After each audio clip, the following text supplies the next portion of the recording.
So good afternoon, everyone, and thank you for attending our second series on the myth of the strong Black woman. And this is a whole series called Breaking the Silence and in the Black community. And so this is our second panel that we're having today.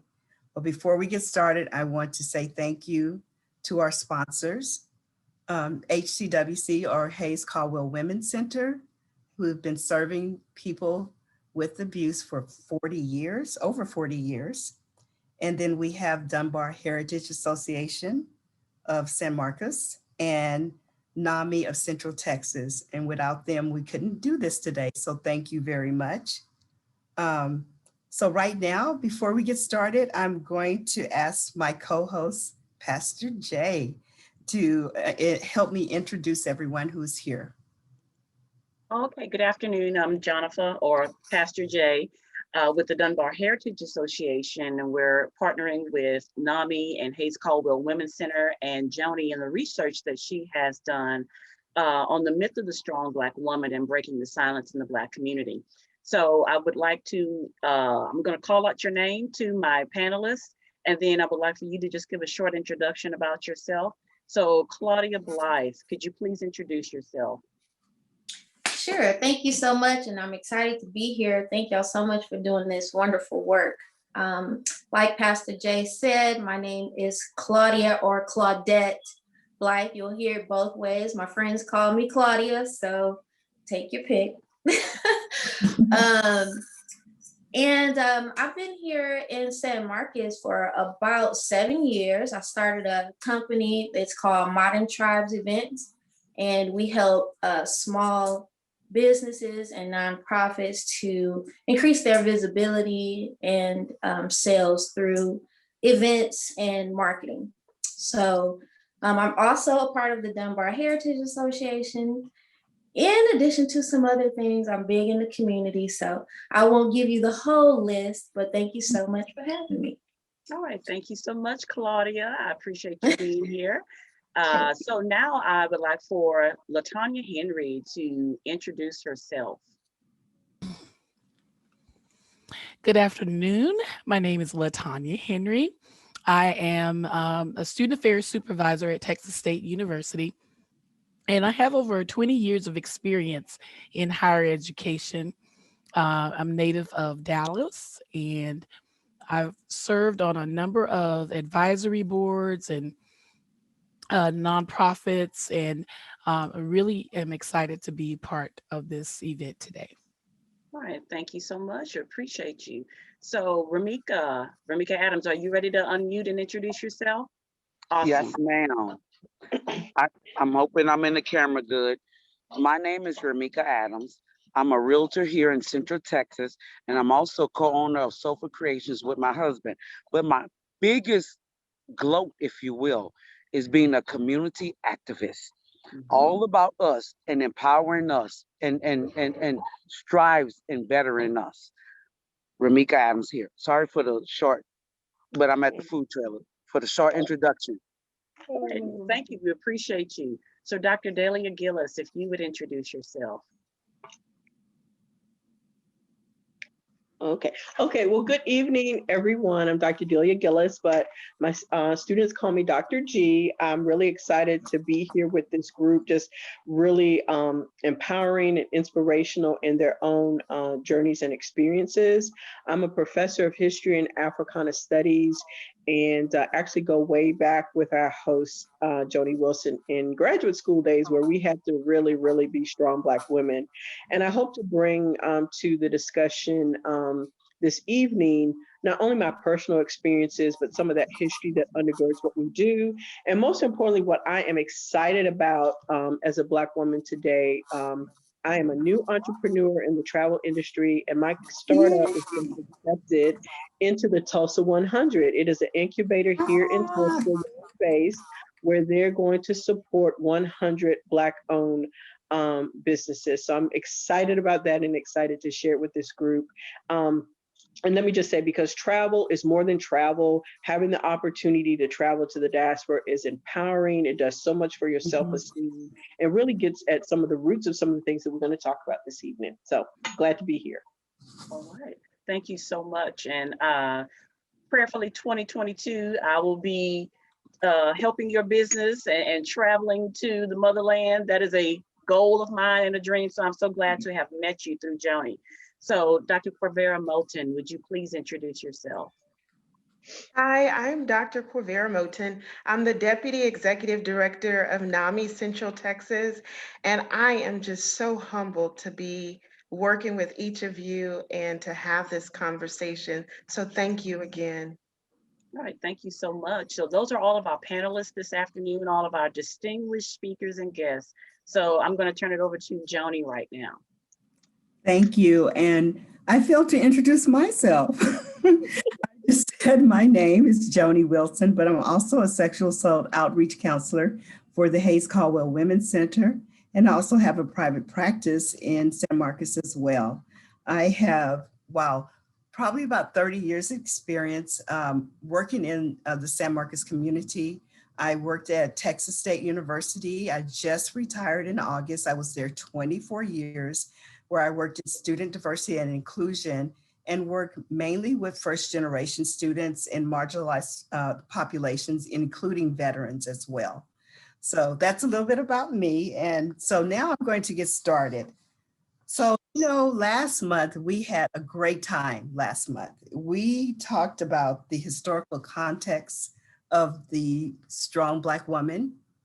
We all talked about our experiences, and then we talked about the representation or misrepresentation of Black women in media and also on TV, in social media as well.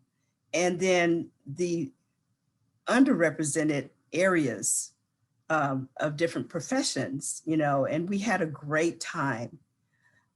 So this time, what we're going to be talking about is the effects of when we take on that persona, when we take on that strong Black woman and all the characteristics that come with it, and we don't take care of ourselves. So I'm going to talk a little bit about some statistics, and I'm going to quote a few people, and then we're going to open it up. So one of the issues of taking on that persona of the strong Black woman is that you become self-sacrificing, and that you take care of everybody else and you sacrifice your own health and your own welfare. The other thing is that you begin to neglect yourself. So there's that self-neglect that happens with you. And then sometimes on professional jobs or even just jobs in general, that we take on everybody else's burdens. That happens quite a bit because you're strong. You should be able to take everybody else, right? The other thing is that you become silent in the face of exploitation. I'm going to say that again. We become silent in the face of exploitation. So Dr. Carolyn West, I love to read her articles. She talks a lot about Black women and especially about sexuality of Black women. But she says, in fact, Black women from all walks of life, from corporate professionals to service workers, they all complain that coworkers or even supervisors ask them to assume multiple purpose caretakers, such as guidance counselors, nannies, and therapists. So when we start talking about the misrepresentation, when we take on that persona, is that the problem is that we begin to really take on all those characteristics, but then, and we insert them into our daily lives. But the problem with that is that there's a lot of psychological challenges that happens with that, including lower self-esteem, binge eating happens. There was one report of 58 Black women that talked about the physical and the emotional toll it takes because they are not vulnerable. So that when we're not vulnerable, we don't open ourselves up to help, which what it leads to is depression. The other thing it leads to is self-blame, self-sacrifice, and shame. And then again, we feel responsible for everyone in our family. And then sometimes women stay in situations with their partners, even in the face of violence that happens with them. Compulsive eating, shopping, excessive drinking, and disordered eating is some of the consequences of taking on the strong Black woman syndrome.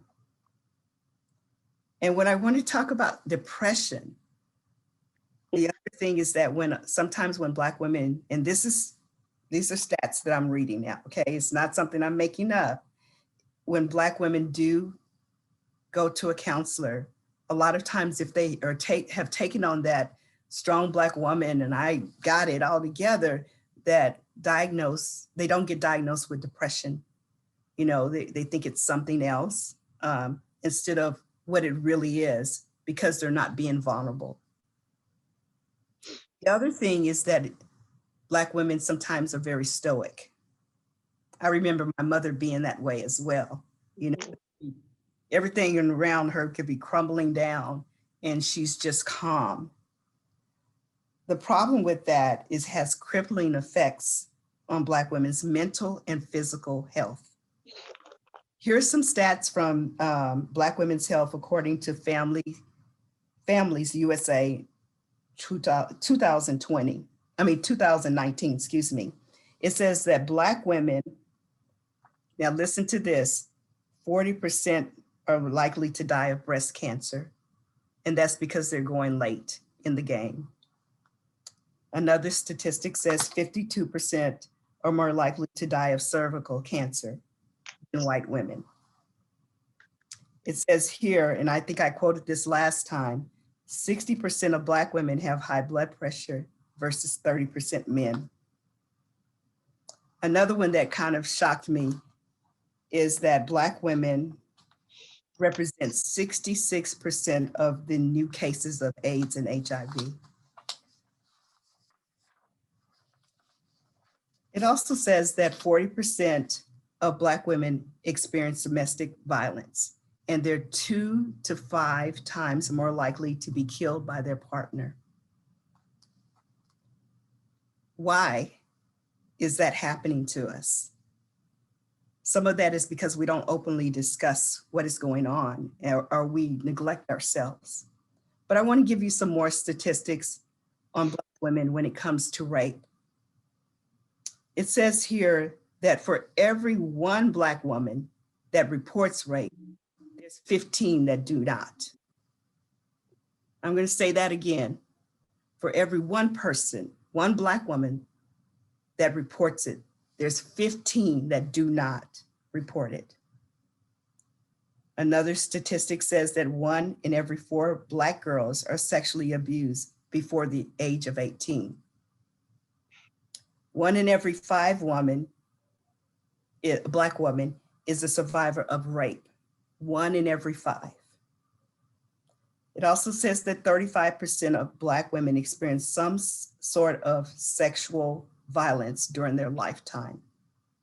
So these are just some of the statistics. And this is one of the reasons why we cannot be silent, because these are things that are affecting our people. And today, what we're going to talk about is your own personal experiences when it comes to being vulnerable and having that face of stoicism. I know even my mother, like I said before, and I'll share some more about that, was very good at that. So right now, I'm going to give it back to Pastor Jay. He's going to start the questions. I have to remember to unmute myself. So I'm going to begin to go down the list and ask you guys some questions, but I want to start with a quote first. I want to read to you an excerpt from Sojourner Truth's speech delivered at the 1851 Women's Convention in Akron, Ohio, and we all have heard it before, but it's so strange that it still rings true today. It's "Ain't I a woman?" She says, "Well, children, there is so much racket, there must be something out of kilter. I think that twixt the Negroes of the South and the women at the North, all talking about rights, The white men will be in a fix pretty soon. But what all there is they're talking about? What are they talking about? That man over there says that women need to be helped into carriages and lifted over ditches and to have the best place everywhere. Nobody ever helps me into carriages or over mud puddles or gives me any best place. But ain't I a woman? Look at me. Look at my arm. I have plowed and planted and gathered into barns, and no man could head me. But ain't I a woman? I could work as much and eat as much as a man when I could get it and bear the lash as well. Ain't I a woman? I have borne 13 children and seen most of all sold off to slavery. When I cried out with my mother's grief, none but Jesus heard me. Ain't I a woman? And I think the most striking part of that is when she says, when I cried out with my mother's grief, none but Jesus heard me. So with all the things that Jonnie just shared with us, and with this quote in mind, the first question that I have for you is, why is it hard for Black women to be vulnerable? Why is it difficult for Black women to be vulnerable? I think it's hard because when I've been hurt, because I did feel like I made myself, vulnerable, let somebody in, whether it was friends or a romantic partner. It was like I was not trying to be strong, and then I was taken advantage of. And once that happens, then I immediately blame myself for letting it happen. It's like you should know better. People's character is just not always trustworthy. And so I then go into a cycle of trying to protect myself from being hurt like that again.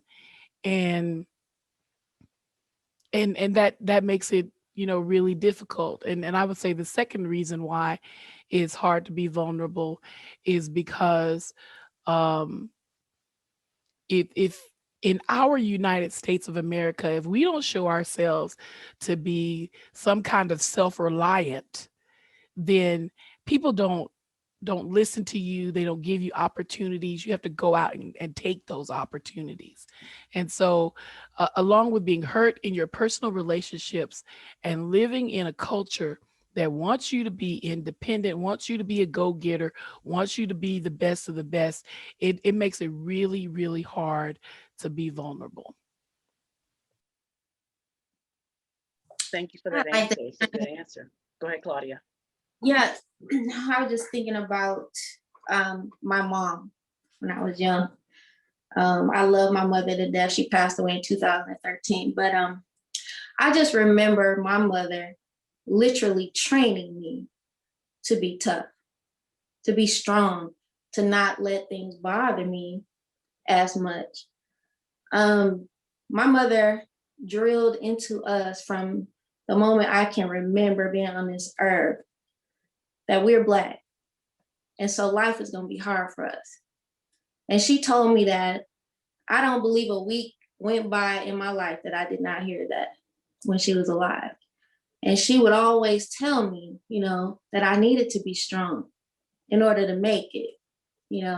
I grew up in Flint, Michigan, and still to this day, family will contact me, such and such got killed today, such and such got shot, somebody's baby got shot last week. I mean, just the most horrific things that I would hear. I mean, they literally used to call Flint Little Beirut. Okay, you had to be strong to grow up there. And my mother was always on our case about being tough.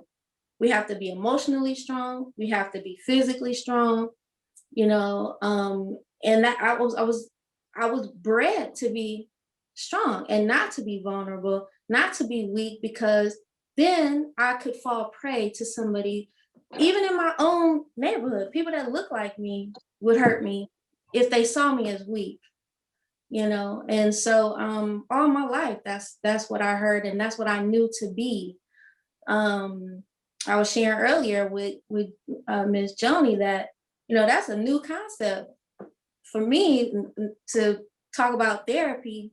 You know, nobody went to therapy. I mean, I'm kind of old school, but that wasn't a thing, you know. And but yeah, I was literally bred to be tough. That's what we had to do. I want to can identify with piggyback that. off of Claudia.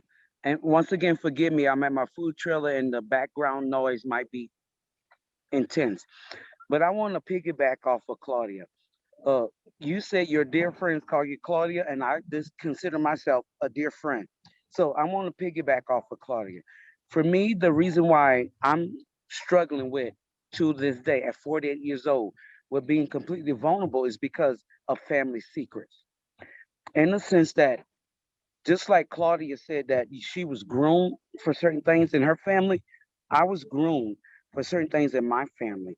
Uh, the the oldest female, even though I had two older brothers, the oldest female of my family, coming off the streets of New Orleans, getting reacclimated to somewhat of a home life in Mississippi after my grandmother got tired of us living on the streets for a couple of years and transitioned us to Mississippi.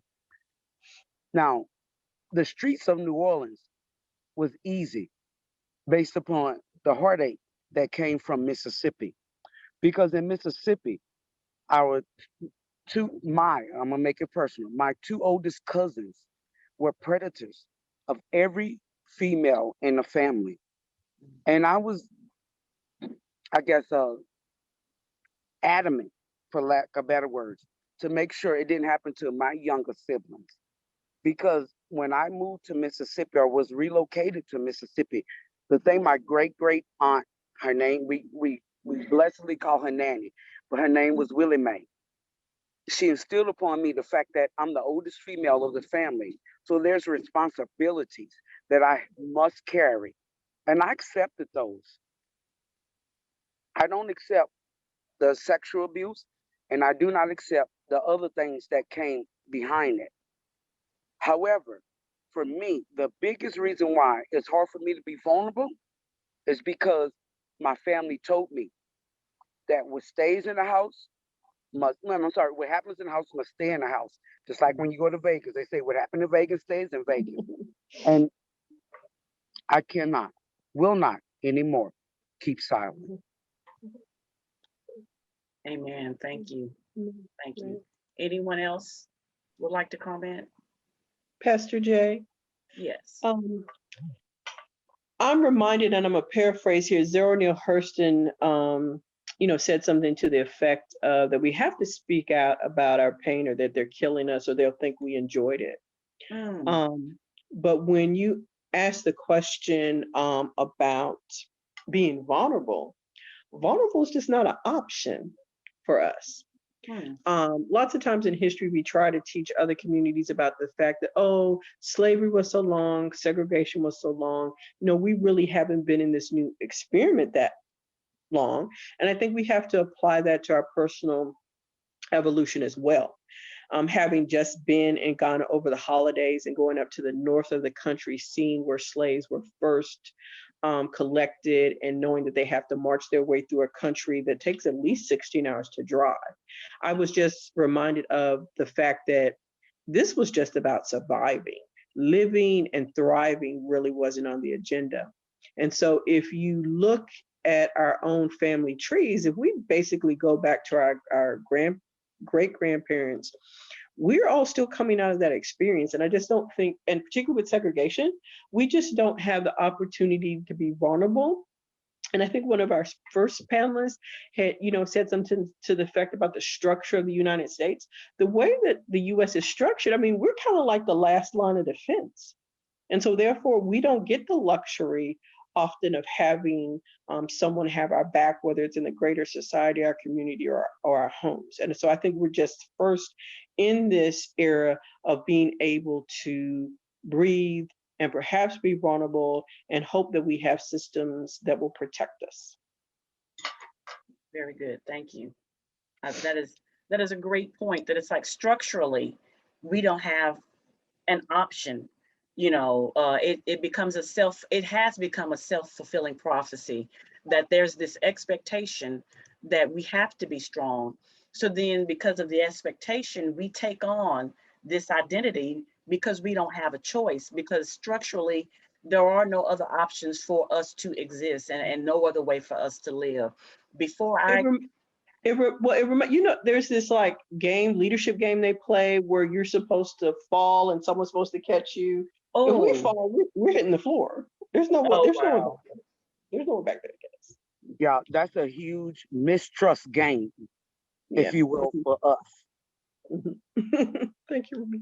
I just wanted to say what I'm seeing from everyone is that this is some generational trauma that's going on that we're talking about. Because Dr. G, you're right, is that we're just now being able to kind of breathe in order to maybe have some vulnerability, but it wasn't even an option. And that has passed down from slavery to where we are today, that vulnerability means that it may not be well. You don't make it. I'm reminded of a time when I was in class, when I was working on my counseling degree. And of course, all the classes, I'm the only Black person. And so we were discussing institutions, and I brought up how race plays to education. And I was giving them the example of my daughter.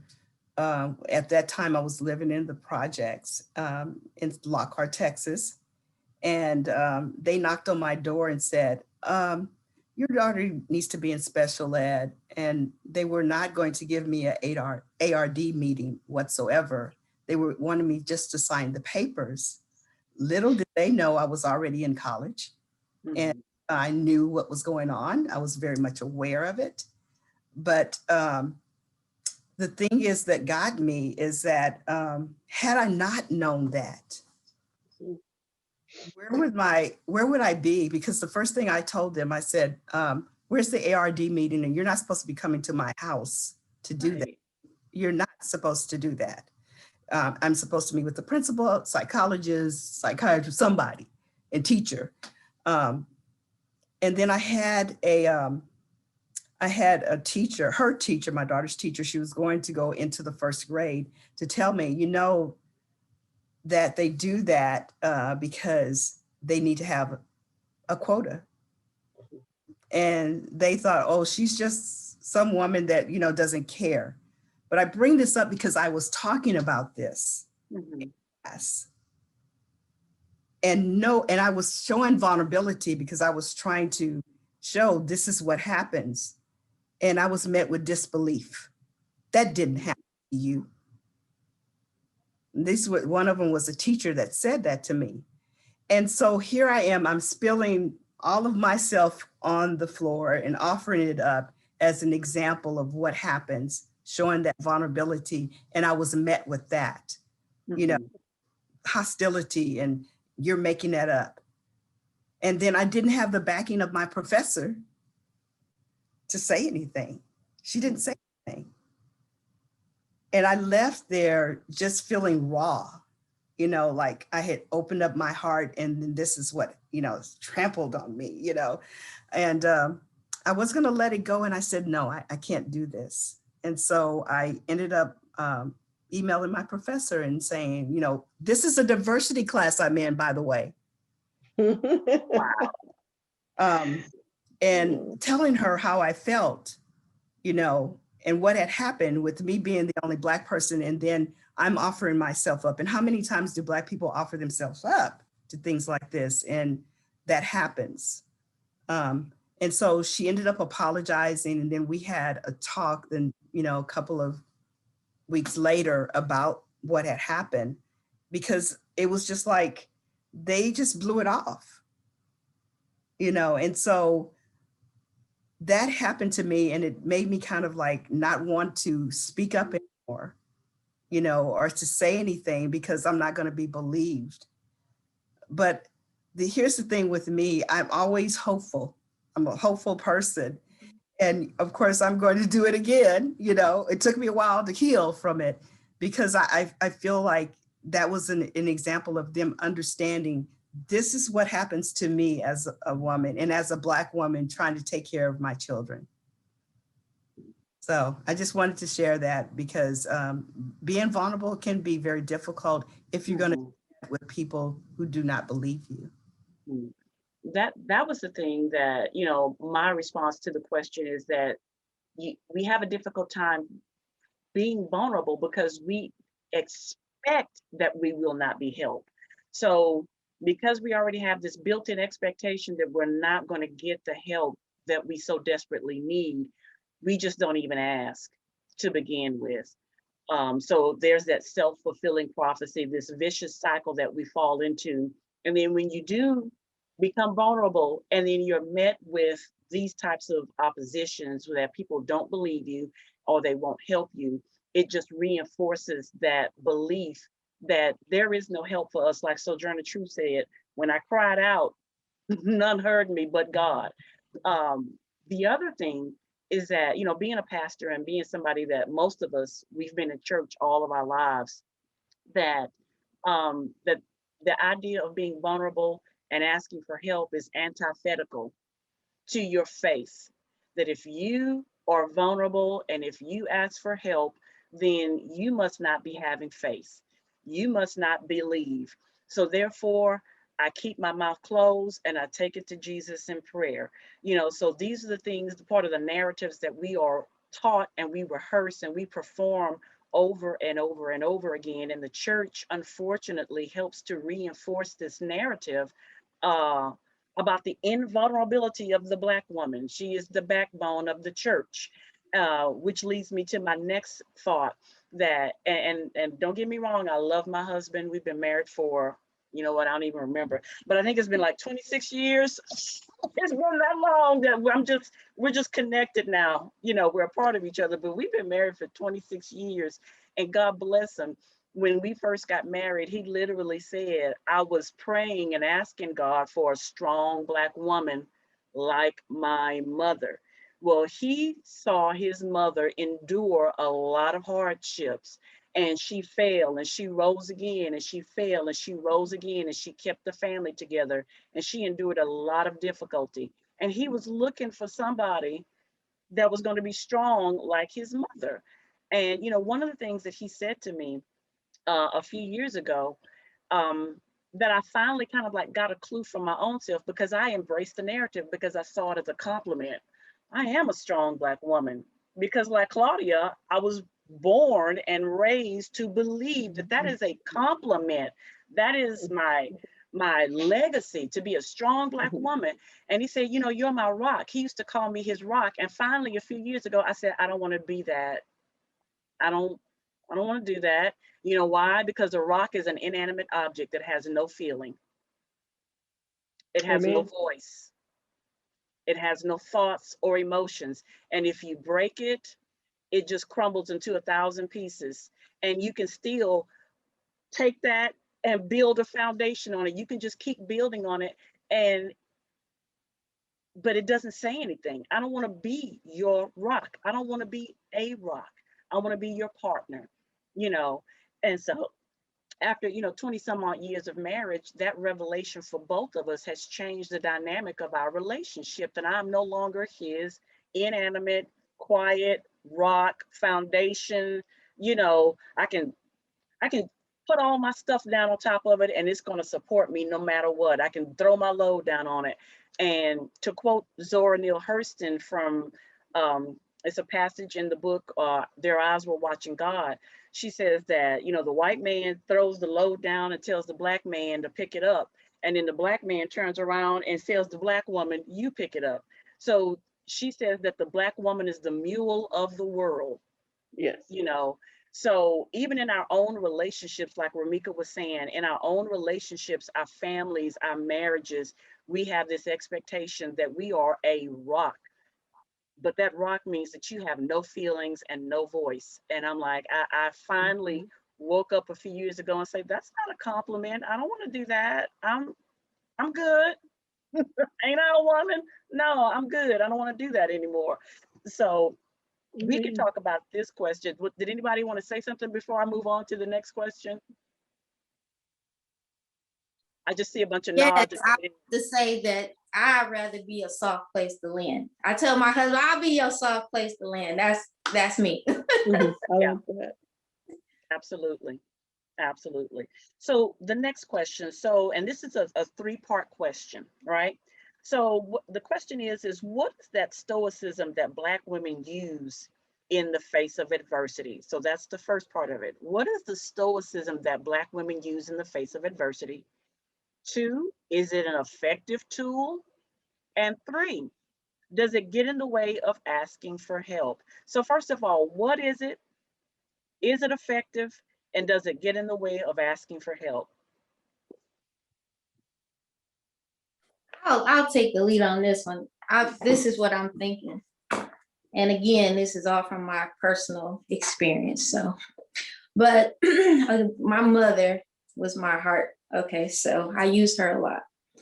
And I agree with the last statement is because I wore my strength and still do, honestly, as my badge of honor, you know? But I think that stoicism comes with continued pressure. You know, you put pressure on that piece of coal, you keep putting on there, putting that pressure. Eventually you're supposed to get a diamond, but that's gonna take a long time and a whole lot of pressure, you know? And with that being said, I think that again, it goes back to grooming. You're grooming somebody to withstand emotional, deep trauma. So we're not talking about, you know, some of the things that happen in everyday life. We're talking about unnatural things, right? Strange fruit we've had to watch. We've had to deal with so many horrific realities. You have no other choice but to go somewhere inside of yourself and just completely shut down or just completely stonewall. You know, I had a really horrible experience when I was younger.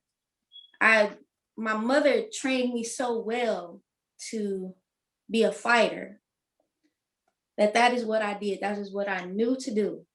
No matter what happens, I know I can fight, you know? And one day, and I can't even tell you why, but I just lost it on this young lady and really hurt her, you know? She ended up in the hospital for a few weeks. I had zero feeling behind that. And I mean, this was a brutal assault. And it took me, and I am not kidding, it took me 13 years before I ever felt anything about it. I don't know what it was. He just spoke to me. I don't even know what happened. And for the first time in my life, and that was probably the most horrific, but it wasn't the only one, you know, thing that I'd done, that I felt sad. I felt remorse, and I could not go back and tell her how deeply sorry I was, how beside myself I was. I have no idea how to explain this feeling that just completely took over me. And all I could do was sob and sob and sob. And it went on for weeks and weeks. It's like it just poured out of me until I just had to understand what was going on. I had to journal, I had to write, I had to figure out what the heck is going on. And that's what it was. It was me. Finally, the walls started coming down because I had learned my lesson so well that you do not break under no circumstances. You know, you do not break. You do not let them see you sweat ever, you know, and the killing part about it is your default. It's my default. That's my default. I still, when I find myself under stress, I know Miss Latoya was talking about, I'm sorry, Latonya was talking about somebody hurting you, like your friend, your girlfriend's hurting you, and these relationships. My default is to just straighten up. It's gonna be all right, and keep on going. And it's like you have to like literally tell yourself sometimes, this is pain. You got to recognize it, understand it, and just go through it. I've had to walk myself through that so many times in my life, it's not even funny. And that's trauma. That's the kind of deep trauma. So that's the first part of the question. I'm not going to answer the second and third part yet. I'm gonna give somebody else a chance to talk and regather myself, because that made me hot to just talk about it. Okay. Oh, Okay. yeah. Okay. Thank you for sharing that, though. Thank you. Pastor Jay, Yes. I would respond to the stoicism. To me, Black women being stoic, it makes us the queens that we are. I think it is a tribute to making a way out of no way. So from a historical perspective, I think there's that side of the coin where there's the value. But the other side of the coin that I think is getting to some of the things we want to deal with tonight is the cost. Is the cost of being stoic and internalizing all of that pain and grief and trauma and stuffing it down. I don't have the statistics, but I do know, because I suffer from one, that African-American women suffer from autoimmune diseases like lupus, sarcoid, they don't know why. African-American women suffer from fibroids. They link some of that to some of our hair care products, but I think we suffer from a number of diseases because we are internalizing that stress. We're not being able to deal with it. And I wrote, we're self-medicating the pain. And that is the pain. And I know for myself, yeah, I went through a lot of things we've discussed here, and I self-medicated with work and it would flourish. And I self-medicate with food. So food addictions are really no different from those who may self-medicate with drugs or alcohol or other behaviors. And I think moving forward, and I was just having this conversation with my oldest son today, because I think he learned that kind of take it mentality. I said, well, I'm sorry you got that from me. I got it from your grandmother, but there are some things that we've inherited from our families and ancestors that we need to leave it where it was. It may have been what we needed to do at that particular moment. We have to look at this as a new day and rethink what is the best way to approach, and doing certain things just for the sake of doing them. Historically, if that's what we've done in families, we have to break those chains, break those generational curses. Yes, absolutely. Yeah, I was reminded of an example from y'all's conversation of, and I didn't recognize it as being stoic, but it's a good example of it. My first and only marriage, my husband was cheating on me, and his family members were the ones who started investigating, where is he? Why is he not at home? And they ran him down, found him, and brought me to the woman's house where his car still was, and knocked on the door, and he wouldn't come out. She came out.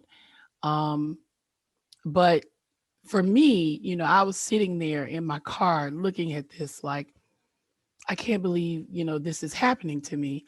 And when confronted by my husband, he's like, so you're not going to say anything? You're not going to do anything? And I was just like, no, I couldn't respond, because what was going through my head? Tanya, you don't want to go to prison. Tanya, you don't want to murder this man. You don't want to drag this woman out of her house and beat the snot out of her. You don't want to do that. You don't want to jeopardize your job at the university. You don't want to do that. You don't want to be on the news. So I didn't react. And what really made me upset about it is my husband expected me to act like a fool. He really did. And I was thinking, you know, I'm going to be a bigger person and not react. Mhm. And this was before I had to go to work. So I had to call my job and say, I'm just not coming in today. You know, I mean, I was taking control of my emotions. But when I was out of the public face, I still didn't break down. I still didn't yell. I didn't curse. I didn't throw things around the room.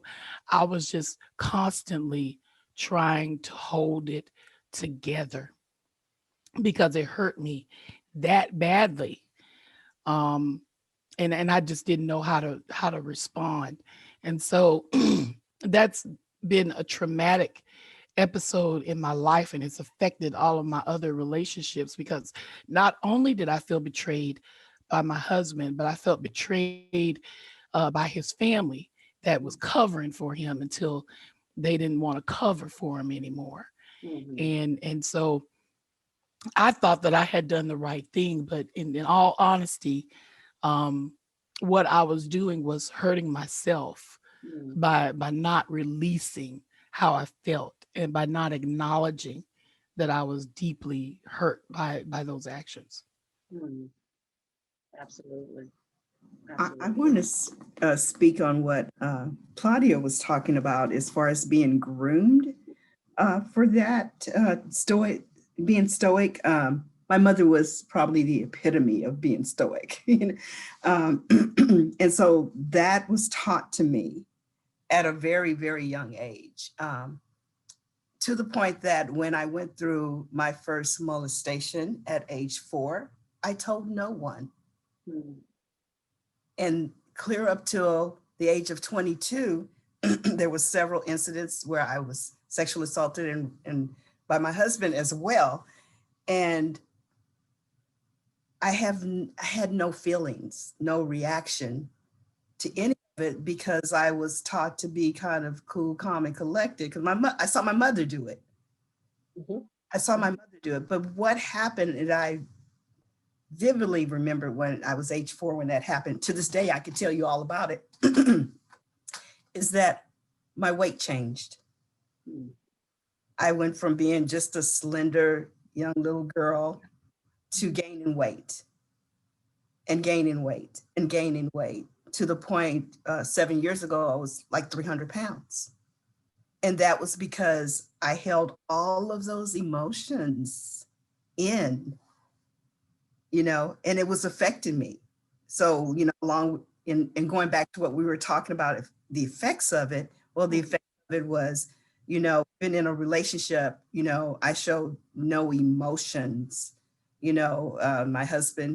My dear husband cheated on me, numerous of times, and I had no emotion. And he said, well, why didn't you just fight? Because one girl was right in my face, and I'm just like, okay, because I saw my mother do it, the same thing, because my dad was, a cheater, and she just like, she go in her room and pray, or read her Bible, but never really showing any emotions. And that went on for years for me, until the point that I can't do that anymore, because it is affecting me not only mentally, but physically.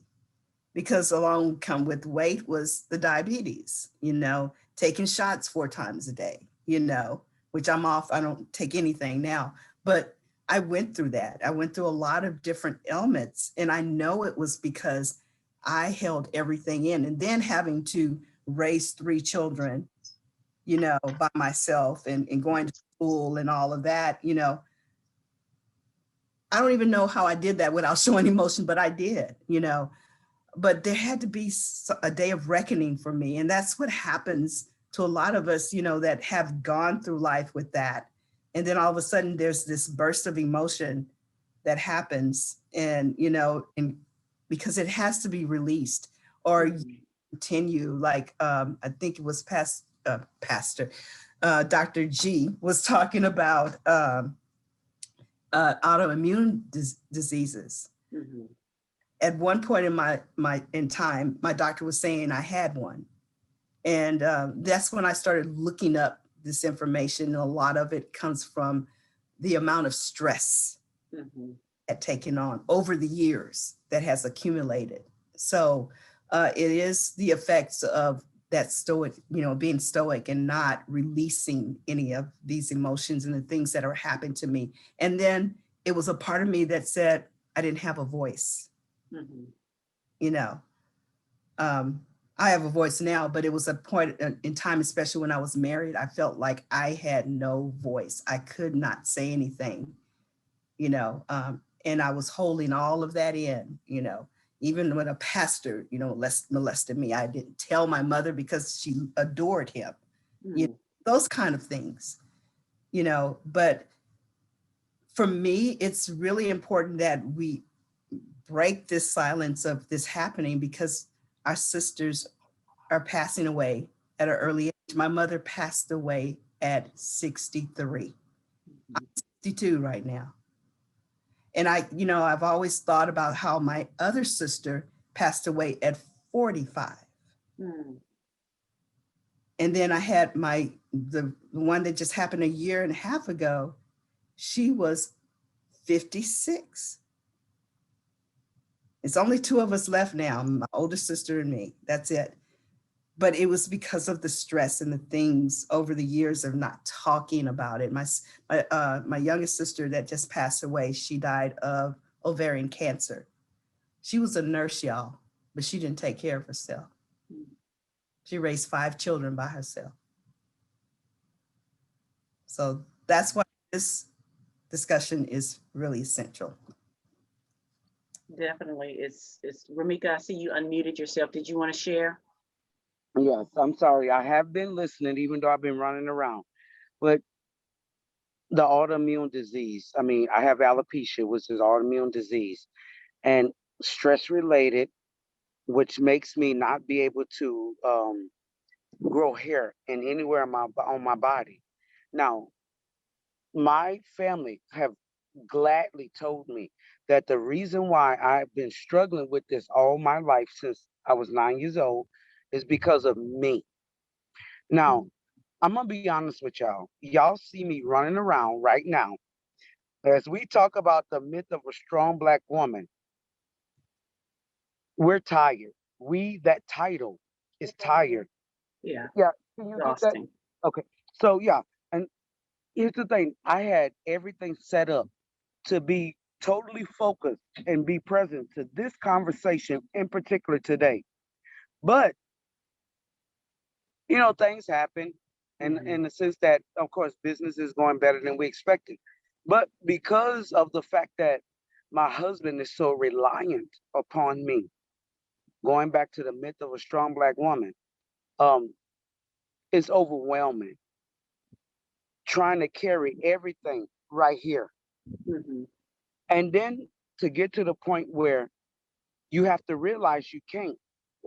And how does that look for me? Because I've been groomed and taught that you can do this, you can carry this, you got this. But by the same token, what about me? My needs, my desires, my goals, separately from everyone else. And I feel like that has been negated. Now, I'm not blaming no one else but me, in the sense that I haven't set up clear boundaries with everyone. I have boundaries, but not clear boundaries. So that's another my therapist gonna have to work on me with. But for me, the myth of a strong Black woman is just that, a ghost myth. Because if we rise up to every title that anyone tells us that we're supposed to be, then we lose a part of who we are, genuinely who we are. And for me, I'm tired. I'm Right. tired of carrying the load of everyone else and family, business, personal, professional, whatever. I don't want to carry anymore. And my problem is because I'm such a groomed control freak, in the sense that I've been told, you got this, you can do this, etc., that it's hard for me to relinquish things because I don't trust people. And that's a whole nother topic for another discussion about distrust. But for me, the myth of a strong Black woman is something that I feel like is familiar in the sense that for me personally, once again, it was imposed upon by my family. And since I've become an adult and I'm 48 years old, I still have problems with letting go with society, family tells me I'm supposed to be, who I'm supposed to act, how I'm supposed to dress. I still got people telling me at 48 years old how I should dress, how I shouldn't wear tights or whatever. I lost 125 pounds and I'm proud of where I am now. So for you to come at me like that, so the myth of a strong Black woman being vulnerable in the sense that society does not allow us. But here's the thing, we have to give ourselves permission. We have to give ourselves permission, pat ourselves on the back. Good job when no one else will say that because it's valuable. We're valuable. The acknowledging who we are is essential. So yeah, right there, Jonafa, right there. Yes, ma'am. Yes, ma'am. Dr. Queverra, we haven't heard from you in a while. I wanted to make sure to pull you into the conversation before I move on to the next comment or to the next question. Did you want to share something? Yes, thank you. I think it's important to remind ourselves of the very beginning. I remember as a little girl, and I was in elementary, and the kids would chase me home. Like it would be a pack of little girls just chasing me home. And you'd have thought I was running for an Olympic gold medal, but I could run and I could make it all the way home. And when I would get in the house, my mom would say to me, either you go out there and you face them, or I'm going to whoop you. So you have to decide which whooping are you going to take. And at that point, I was like, Mama, just whoop me. These girls are gonna keep chasing me. I just can't keep doing this, you know? Well, one day when I knew I didn't want a whooping from my mom, I decided I was just gonna go outside and face them. And you all, I fought as if my life depended on it. And I learned a lot of very different lessons then. In that moment was no matter what, I was gonna have to fight. That was the lesson that I had to get because I think my mom was irritated because why are these people keep chasing you home?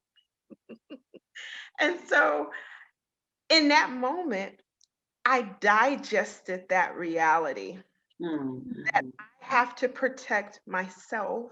And I was just in the second grade running home from little girls. And in that moment, I took ownership of it. And so when you think about little Black little girls and what the lessons they're learning even now, and how that shapes and forms how they handle conflict, how they handle communication, how they handle even seeing themselves.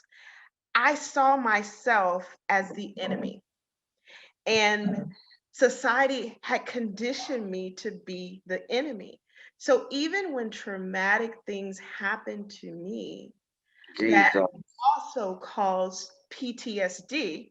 See, we don't talk about the unspoken PTSD of our childhoods, but how that carries over, and PTSD left untreated turns to a lot of other different things.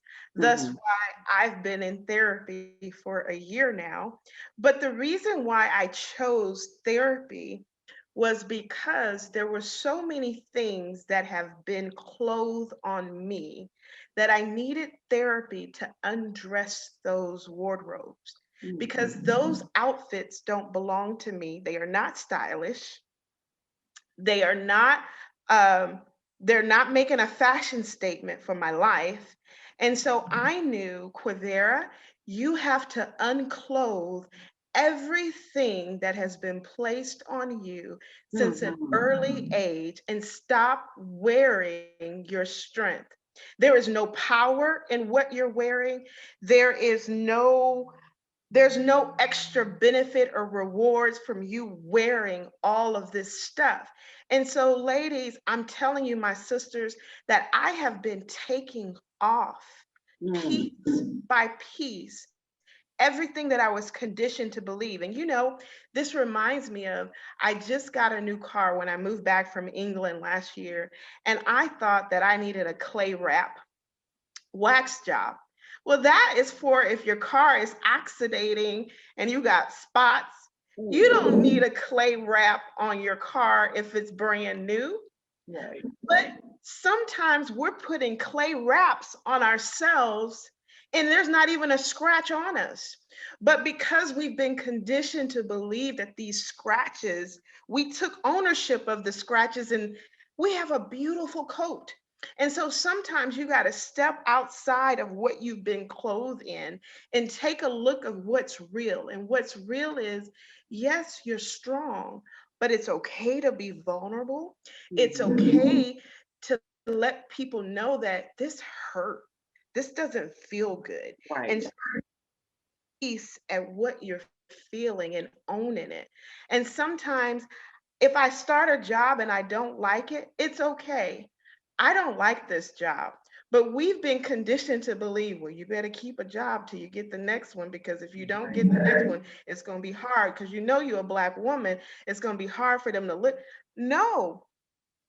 Take ownership of the gift that you are and unclothe yourself with the freedom and the opportunity to be able to walk in who you are and stop pretending who we used to be. Beautiful. See, that's why I hadn't heard from you in a while, because you was getting ready to drop some nuggets, some nuggets of wisdom and truth. So I'm going to morph into another question, because we've already started addressing it, which is, if we embrace and internalize the strong Black woman cultural construct, what are the advantages and disadvantages, and how does it affect our health, well-being, and relationships? And I'm going to start off with that one, because like I said, we've already begun talking about it. So the other question was, what is the Stoicism? And it's like everyone has already said, it is a coping mechanism, and it is a way to protect ourselves. And it's a coping mechanism that we've been taught and handed down from generation to generation, because for those who don't look like us, if we show vulnerability in the face of white supremacy and sexism and all of these other things, then it shows a vulnerability that allows other people to be able to take advantage of you. Because, unlike our white counterparts, when there are white tears, the world comes in to help and to embrace and to cover and to protect. But when a Black woman cries, there is no one that comes to help. It's seen as you're weak, you're seen as being tricky, you're faking it, you're just trying to get out of work, you're not really sick, we don't really believe you.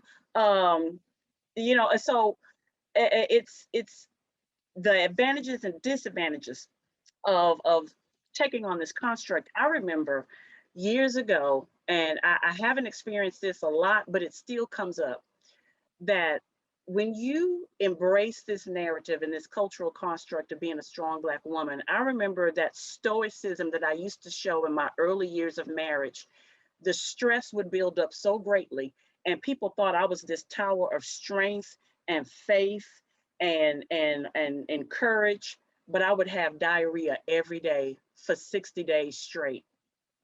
I was having these symptoms of diarrhea because the stress was so great on me that it was showing up. Even though you couldn't see it on my face, you couldn't see it in the way that I carried myself, it wasn't in my conversation, but it was showing up. So the disadvantage of embracing this construct is that it shows up in your body.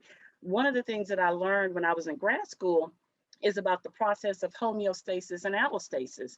Well, we all know from 5th grade science that homeostasis is the rhythm of everything in your body being in line, being working together. Well, allostasis obviously is the opposite of that. And so when you're in this fight or flight mode, and when you're experiencing stressors of different kinds, what happens is there's a cocktail of hormones, cortisol being one of them, but it's just one. It's a cocktail of hormones that surge through the body and put you in allostasis, and it affects your cardiovascular system. It affects your, just everything in your body. It affects your ability to be able to think straight. You can't sleep, and so it shows up in all of these different ways, that when you're experiencing stress and you're not dealing with it or addressing it, or there's no relief, it shows up in your body. So when you embrace this cultural construct, it shows up in your body. No matter how you present yourself to the world, it shows up in your body. And then, like Jonnie was saying in the beginning, we have these self-medicating behaviors.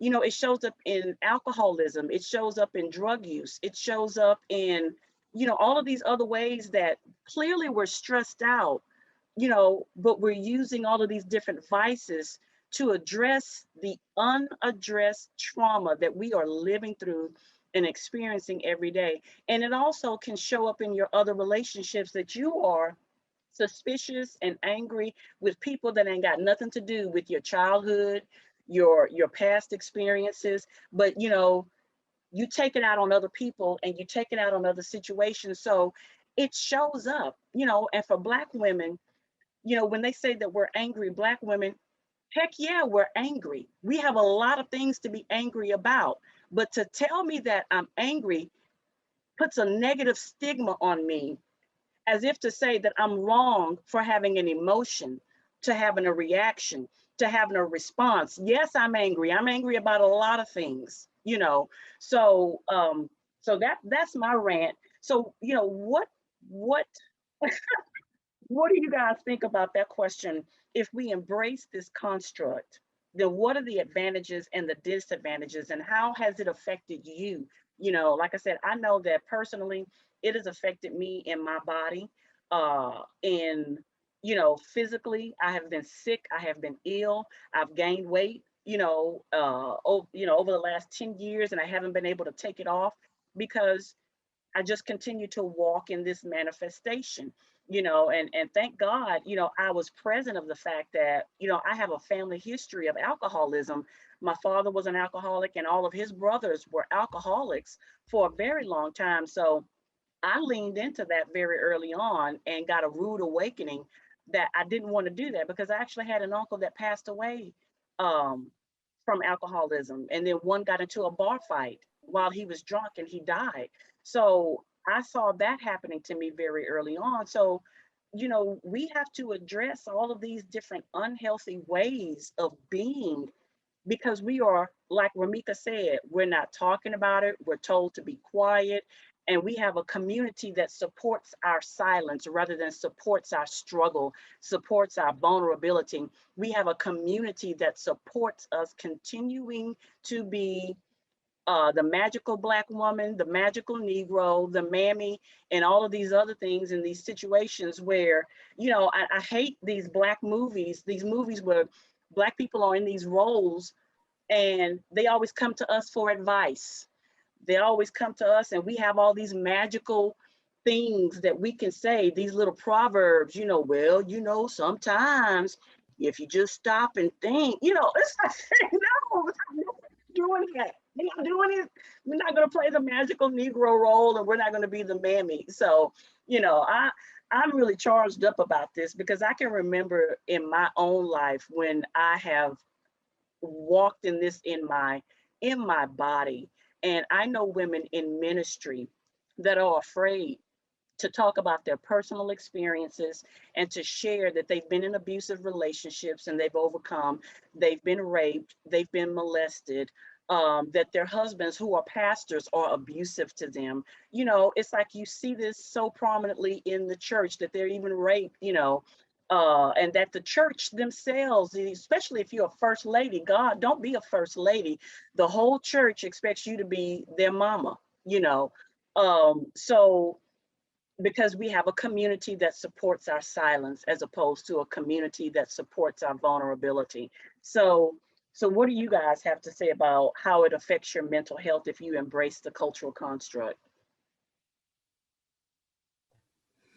When I thought about this question, you know, you might think that maybe it's a trick question, like there shouldn't be any advantages, you know, to being a strong Black woman.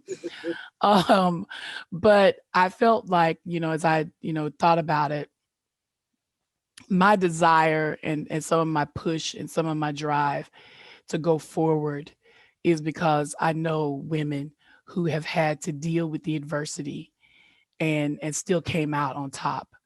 You know, so that is what I have. I have a pantheon of women through history and time and present day who inspire me to go forward.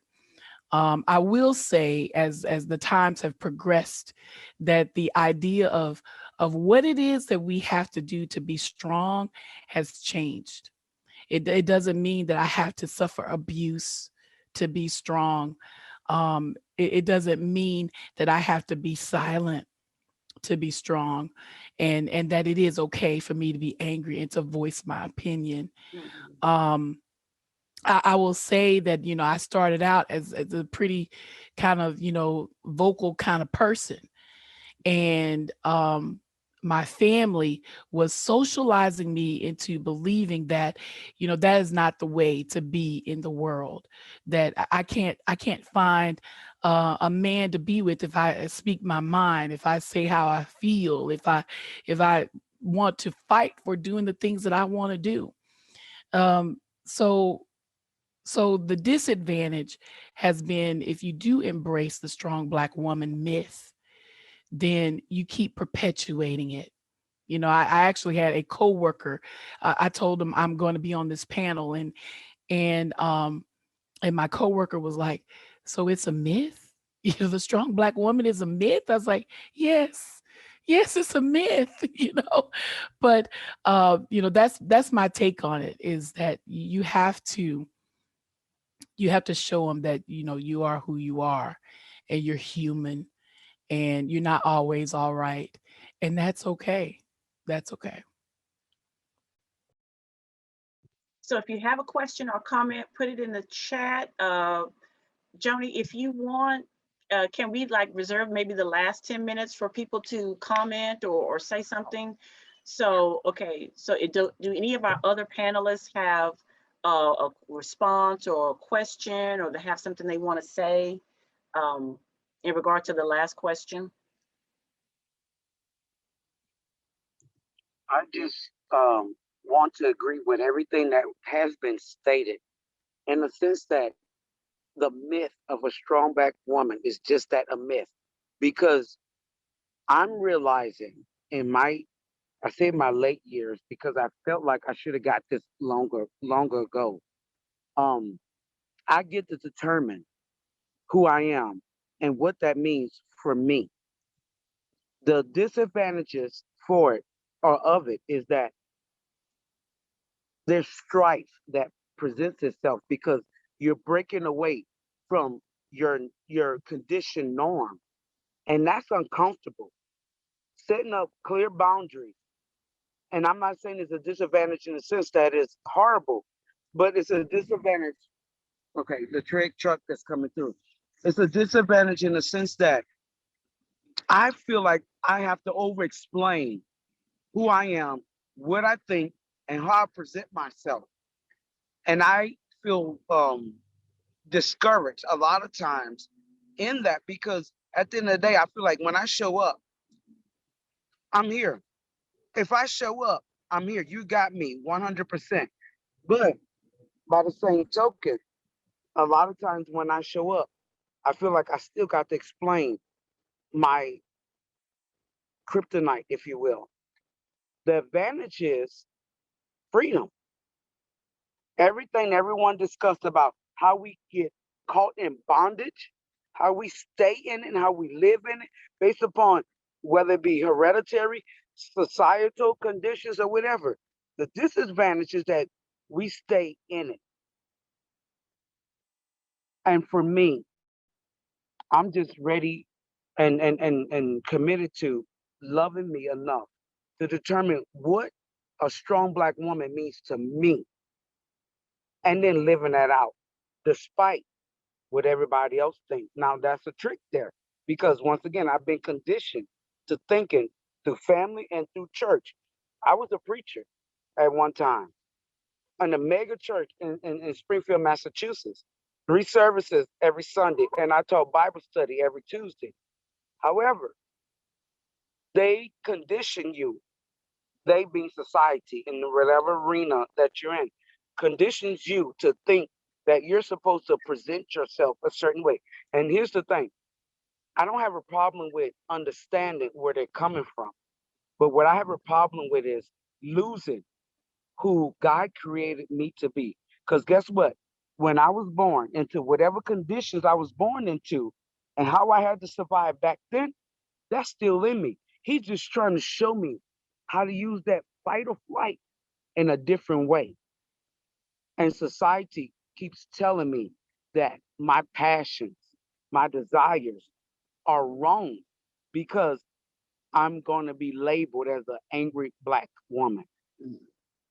Label me. I've been called worse and better. So label me. That's how I feel at this point. Label me. Now, once you know me, that's different. But go ahead and label me. I give you permission to do so. You know, when I think about the advantages and the disadvantages of the myth of the strong Black woman, I realize is that strength of a Black woman and strength of a just woman is just defined totally different. And what I've had to do, and unfortunately, some of my relatives, including my mother, realized too late that that strength became fatal. And I think that was my wake up call because my mother, too, she died of ovarian cancer in 2016. And the doctor looked at me before we had to make a decision. Does she go to hospice or do we do another surgery? And in that moment, after being her caregiver for over 14 years, I felt like I had failed. I felt like I had no more strength because I've been carrying this load all these years and I failed her in her current mental state. But what had happened was that my mom suffered from PTSD. So it was left untreated and it evolved into paranoid schizophrenia, so they say, right? They just didn't know how to define. But now there's new studies that are coming out that African American women are diagnosed with schizophrenia after 45. This is a recent study, right? So back when my mom was diagnosed, I understood then that her strength became the fatal end. And for me, even now, you know, moving back to America, going through COVID, going through ICU, being homeless, just became Dr. Moten, then had to find my way, had to find a job, I couldn't see myself depending on anyone because I had been conditioned with this miraculous strength that I had. But I realized that it's okay, Queverra, to ask for help. It's okay to need support. Because in this moment, if I try to carry this load again by myself, it could be the fatal end of me. And that's the disadvantage. So understanding the parallels and how to break it apart, where, yes, this is what I was taught, this is what I believe, my strength as a Black woman, I can carry anything. And even when I start jobs, or even in England, they thought I could redo the whole university. I was like, I'm just one person. But if my white counterpart did 1/3 of what I did. Wow, this is amazing. And I'm sitting here looking like, I did that in 10 minutes the other day and you didn't say a word. Mhm. And so I have now, I am not leaning or waiting on someone to give me that recognition that I am doing well. And when you release that piece, my sisters, it's like a load comes off of you because you're no longer living your life in the midst of that mold of a strong Black woman. Mhm. You allow yourself to be human. And when you allow yourself to be human, you can breathe, you can laugh, you can look at what you messed up. Oops, I did that. My whole approach to life since COVID, and I think it was because I almost lost my own life in ICU, I'm like, I almost died last year. So look, I messed that up. So I think I did something the other day and I was like, did I do that? It isn't an internal thing because my mess up isn't a reflection of my strength. Mhm. Mhm. And understanding that your mess up isn't a reflection of your strength, you allow yourself to be human. You allow yourself to breathe through your mistakes and be a woman, not the strength of a Black woman. That is not your mold. So we have to stop taking ownership of that Right. and breathe and start breathing. And so that has been the advantage for me is learning that the disadvantages don't belong to me. They're not mine. Wow.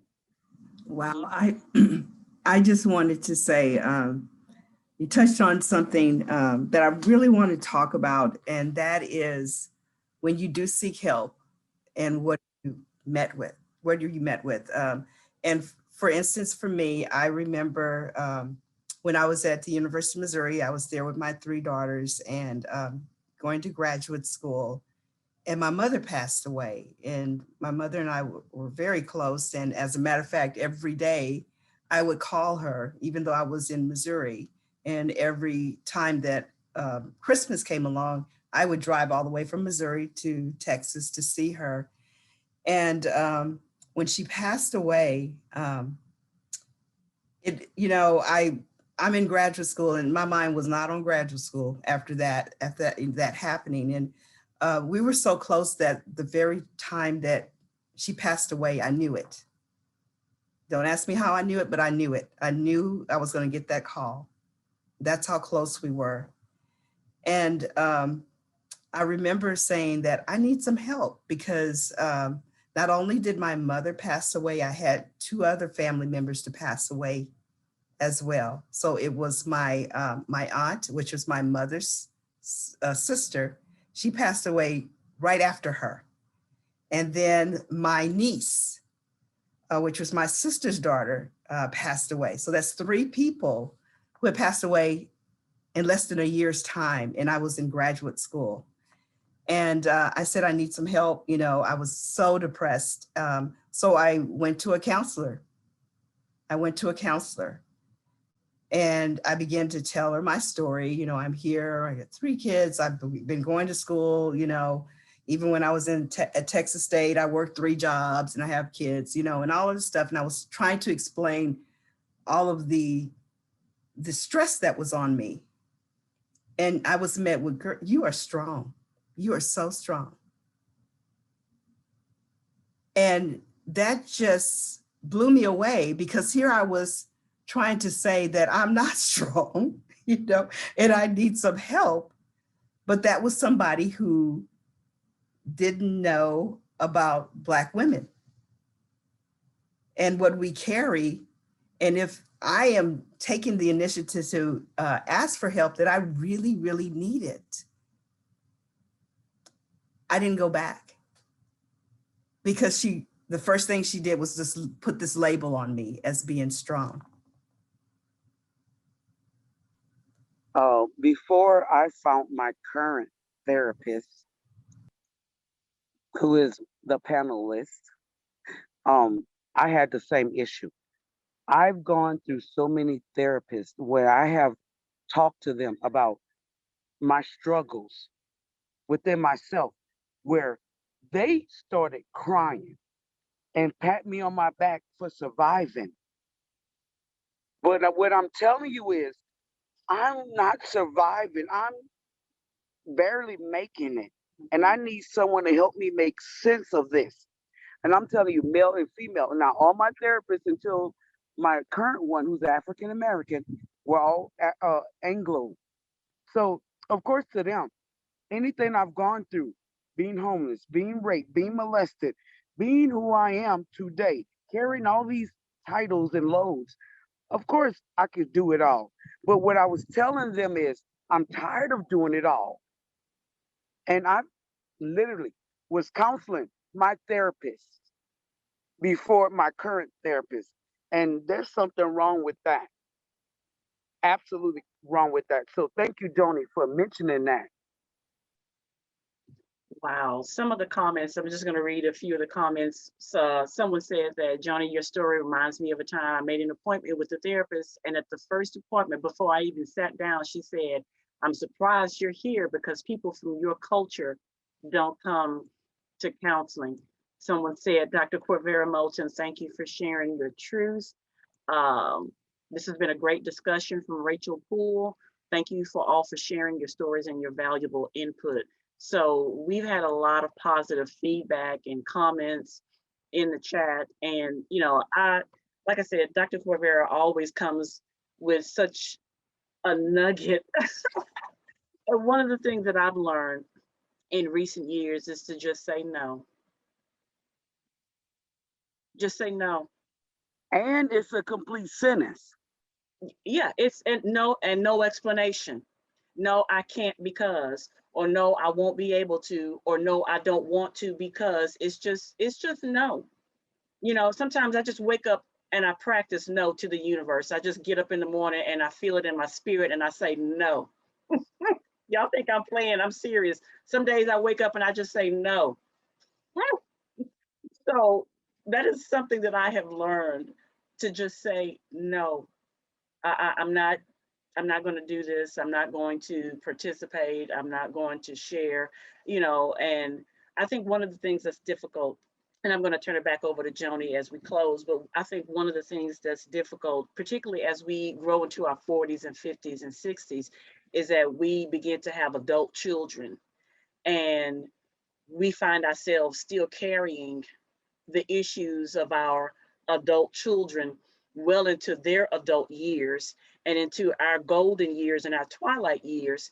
And, you know, one of the things that I've been learning how to do is to just let go, you know, not to give up, because that's the myth, that if I don't carry you well into your 30s, Kirk Franklin, and carry on, if I don't carry you well into your 30s and 40s and 50s, if I don't support you, if I don't bail you out of your situations, if I don't listen to you ramble on for 2 and 3 hours at a time about stuff I've already given you advice on and tried to help you with, and you're not listening, if I don't give you money, if I don't do this, if I don't do, then somehow I don't love you. And that's another source of stress for us, because we continually are the strong Black mama. We're the strong mama, you know, and everybody loves their mama, you know, but I'm like, I'm learning how to say no. I'm learning how to let go. And I'm learning how to allow them to make their own mistakes and not feel guilty if I don't intervene. That I had to learn the consequences of my own actions, and I taught you, I raised you.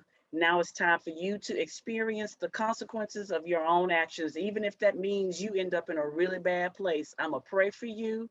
I will support you, but I will not take ownership for your circumstances.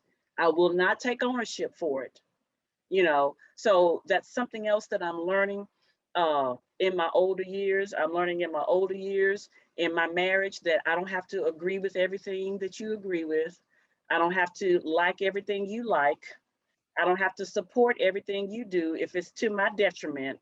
I don't have to I don't have to be your secretary.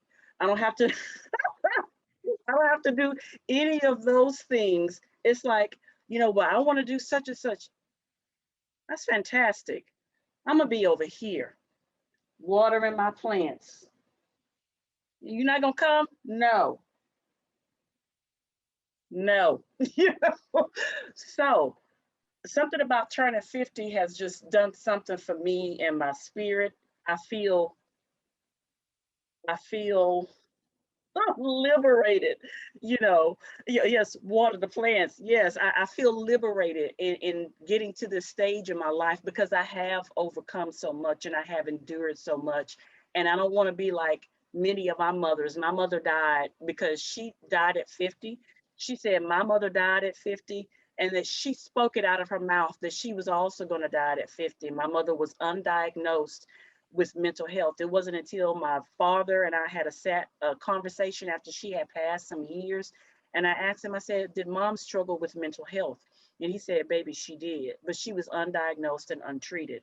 So, and she was a stoic, strong Black woman.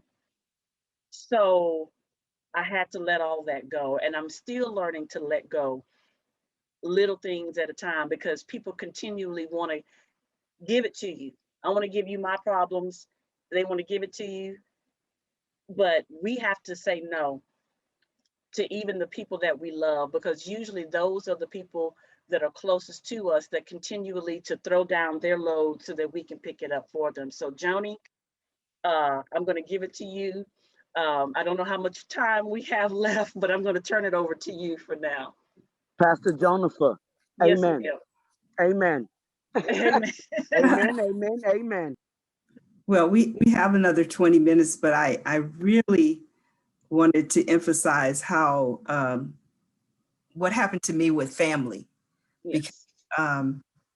the thing is that for some reason, I was always the go-to. Even when I was at home, living at home, I was young and I was taking care of a household at 10 years old, you know, because I was socialized to do that. Mm. And when people had arguments in the family, they came to me. Even when I was in high school, this was happening when my mom and dad would argue or whatever. And when my mother passed away, before she passed away, she told me that I needed to take care of my younger sister and my older sister. That was the legacy I was left with. And I tried so hard to try to take care of everybody. And it was killing me.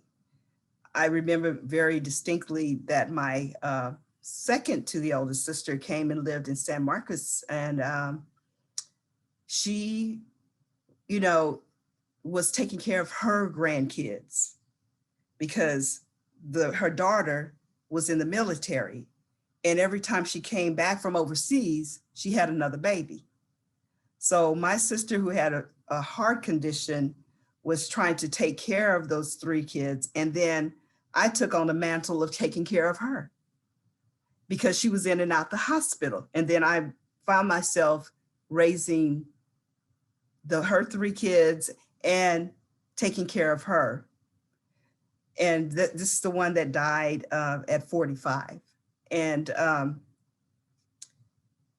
not only her, I was taking care of my older sister. I was always trying to help her. And it just got to the point that everybody was pulling me in so many different directions, because even like my nephews, when they get into it, they're calling me, you know, I'm the mediator. I have to take care of everybody, because it was like my mother put that in me, that I had to do that, you know, because I was doing it at home when I lived at home. But it came a breaking point for me. And I shared with you last time that it was when I had my stroke, you know, a massive stroke, that I had to learn how to do everything over again, you know. And I just remember laying in bed and thinking about my life and assessing my life, because it was a miracle that I was able to even wake up, because it happened in my sleep, you know. And for the first day after it happened, I didn't even know I had a stroke. I didn't know what, you know, I just knew I was sick. But as it came along, you know, I stayed in bed for like a couple of days, and I finally went to the emergency room in San Marcos, and they turned me down, told me to go home. And a friend of mine told me, no, you need to go to St. David's. And by that time, I couldn't even walk. I had lost use of all my right side. I couldn't type on the computer. I couldn't eat. I couldn't drive. I couldn't do anything. And I had to stay in rehab for like 3 weeks. Before that, I was in the hospital 3 weeks in rehab.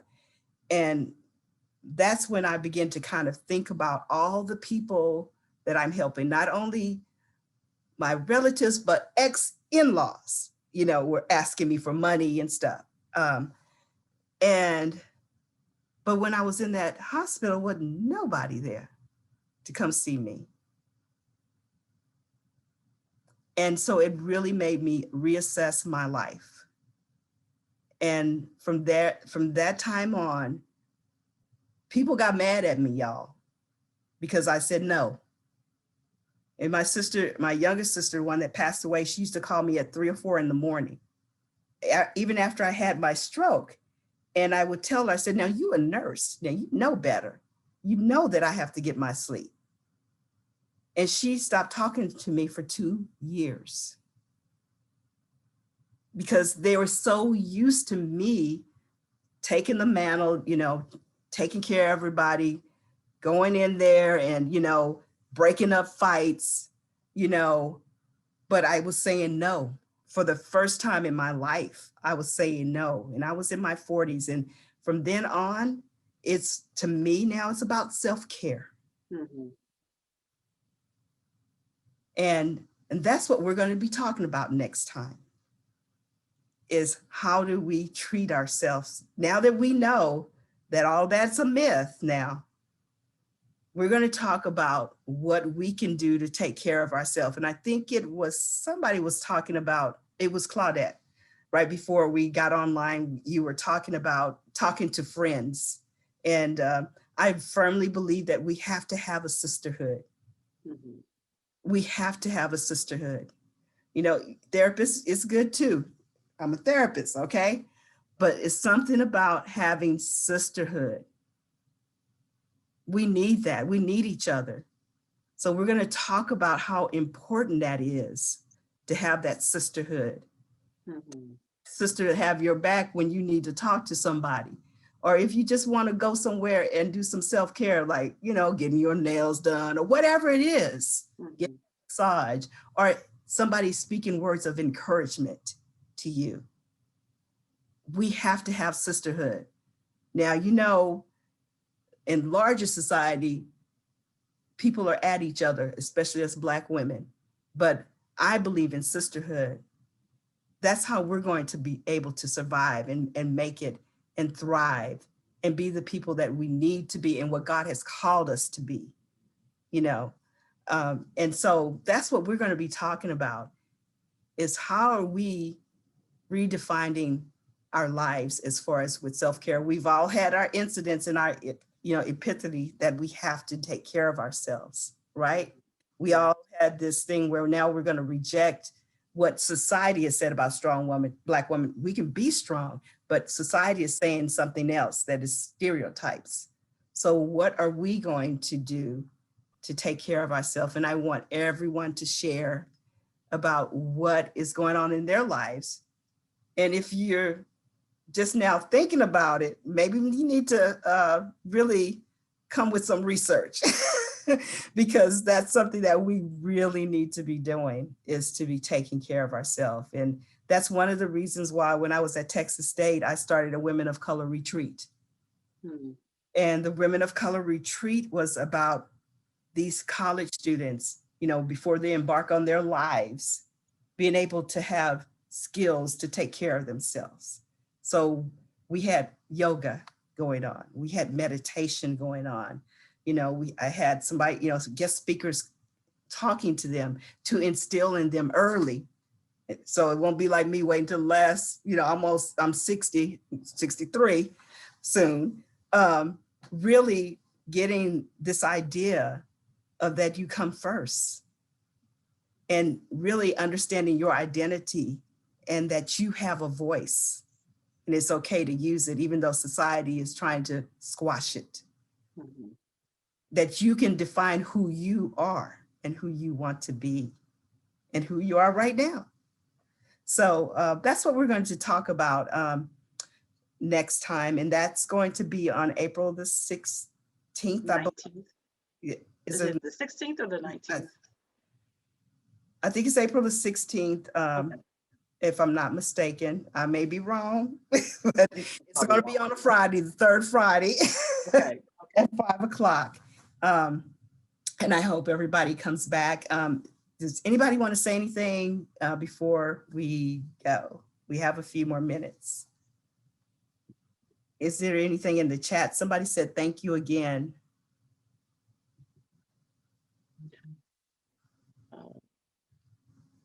Somebody else from Sandra Bryan, she says, yes, thank you.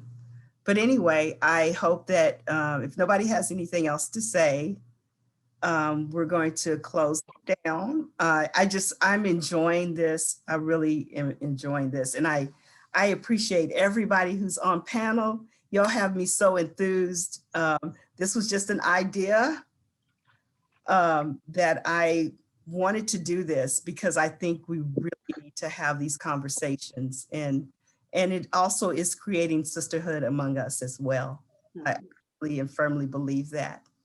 Yes, ma'am. You're absolutely correct, because a few of the panelists I've known are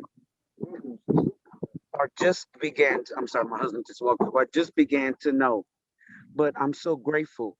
This feels like therapy in the sense that even though I know other folks are listening, but we're dialoguing as a sisterhood, as you said, Miss Jonnie. So for me, this has been such a blessing to the fact that in my crazy world today, I didn't even want to miss this. So I want to thank everyone who spoke and participated and those that logged on. And please, please, please, of all of us, continue to allow God to peel away the layers so that we can get to the core of who we are individually outside of what society tells us. So there's some comments. Sandra Bryan says, Jonnie, I served with you on HCWC board many years ago. Thank you for sharing your knowledge. Dr. Danette Meyer says, thank you. The session was great. I look forward to the next one in April. So thank you for those comments, and I appreciate everybody who's here. If there's nothing else, and my boss is here, and she said thank you as well. I can't forget her, Jennifer. I appreciate you being here and supporting me as well, Jennifer. So if nothing else, we're going to go and have a great weekend. Thank you again. Thank you. Thank you. Thank you. God bless all of you. Love y'all, even though I don't see y'all, but know that I love y'all. All right. God bless you. Y'all take care. Bye.